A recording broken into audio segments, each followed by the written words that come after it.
Bonjour et bienvenue sur la chaîne Salma Parenting Coach où je vous offre des outils concrets pour la vie familiale de tous les jours. Likez cette capsule et suivez-moi sur ma chaîne YouTube. Quelques semaines plus tôt, nous avons parlé de la détox digitale. Ici, on aborde le sujet crucial pour les parents, la gestion des écrans et des médias pour nos enfants. Comment équilibrer le temps d'écran et choisir un contenu approprié. Restez avec moi et je vous donne quelques conseils pratiques pour cela. Donc, selon Naître et Grandir, avant l'âge de 2 ans, il ne faudrait pas avoir d'exposition ni à la télévision ou tout autre écran. Mais c'est clairement pas notre réalité en 2024. Promenez-vous n'importe où, dans un centre d'achat, dans un restaurant, en voyage, on voit de plus en plus de bébés assis dans leur poussette avec leur téléphone cellulaire, leur téléphone, le téléphone de leurs parents, ou assis au restaurant avec une tablette pendant que leurs parents puissent profiter agréablement de leur repas avec leurs amis ou tout simplement en couple. C'est notre réalité, malheureusement. Je ne suis pas ici pour juger ces personnes-là ou lancer des pierres là-dessus, mais c'est vraiment important de se pencher sur la question. Donc, entre l'âge de 2 à 5 ans, les enfants de cet âge-là ne devraient pas passer plus de 1 heure par jour devant un écran, tous les appareils confondus. C'est ce que Naître et Grandir suggère. En 2019, en juin 2019, la Société canadienne pédiatrique a émis pour la première fois des recommandations sur l'usage des écrans chez les enfants de plus de 5 ans. Pour eux, il n'y a aucun temps d'écran maximal qui est suggéré. Par contre, ils vont plutôt miser sur des saines utilisations des écrans qui ne nuisent pas aux activités scolaires, à l'activité physique, au sommeil et aux activités sociales des enfants. C'est ces activités-là qui devraient être priorisées. Donc, on n'a pas vraiment de temps, mais c'est vraiment la discrétion de chaque parent et chaque famille d'y aller. Voici quelques conseils. Pourquoi c'est important de devoir gérer le temps d'écran? Les experts le disent, limiter le temps d'écran pour assurer un développement sain et équilibré chez nos enfants. Trop de temps devant les écrans peut avoir un impact sur le sommeil, la santé mentale et le bien-être général. Anecdote, tranche de vie, si je mets la télévision trop longtemps le matin à mes enfants la fin de semaine, ils sont comme des zombies, moins réceptifs à écouter les demandes par la suite ou à s'habiller, plus irritables, on le voit dans leur tempérament, leur comportement du reste de la journée. Par contre, si on décide de faire un matin sans écran, bon, ça va rouspéter, ça va grogner, mais ils sont beaucoup plus aptes à écouter les interventions par la suite et avoir du plaisir dans leur journée également. Ça, c'est tranche de vie fermée.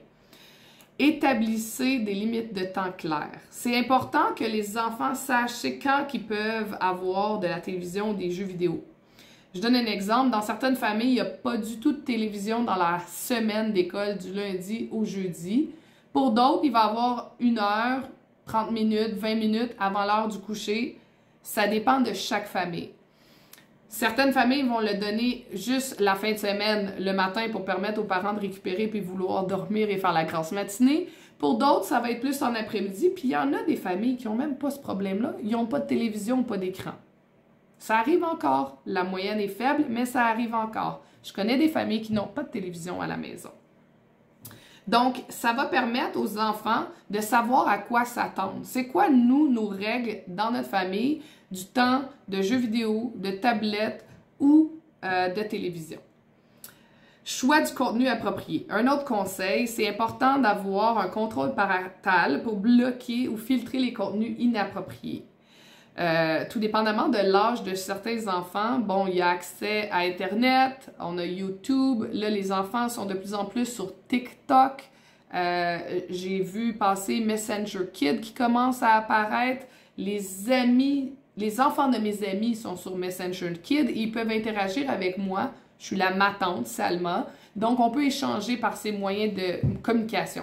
Donc, c'est important de savoir ce que nos enfants font sur les réseaux sociaux, sur les écrans, qu'est-ce qu'ils écoutent également.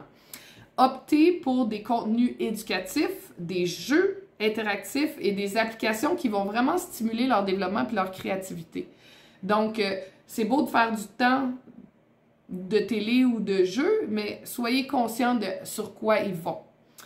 Un autre conseil, encourager des activités hors écran. Bien entendu, que ce soit des sports, des activités en famille, on fait du bricolage, on joue à des jeux de société. tout ça est mis de l'avant avant de permettre nos enfants de passer... on fait un film ce soir, on est 1h30 devant un super film, toute la famille ensemble, avec du popcorn, c'est le fun. Il n'y a rien de mal à ça, dans le fond. C'est juste de bien définir et de prioriser les activités extérieures, les activités autres que écran.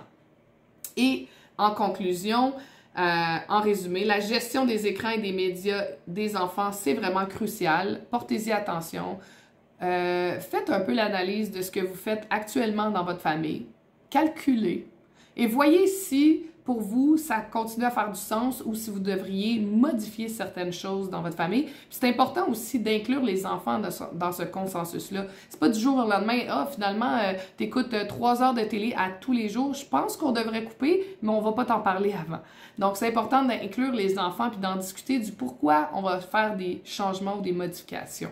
Si vous êtes du type à ne pas laisser du tout d'écran, essayez de comprendre c'est quoi que ça pourrait donner avantage à vos enfants parce qu'éventuellement à l'école, bien sûr, les enfants font leurs travaux de plus en plus sur l'ordinateur. C'est un certain temps d'écran qu'ils ont également, mais ils veulent aussi pouvoir jouer puis interagir avec leurs amis. Donc, s'ils n'ont pas accès à ça du tout, c'est aussi de les ralentir dans notre société au niveau de la technologie. Donc, si tout ça fait du sens pour vous et que vous avez aimé mes conseils de cette capsule, likez-la et suivez-moi pour la prochaine capsule de Salma Parenting Coach. Bonne journée!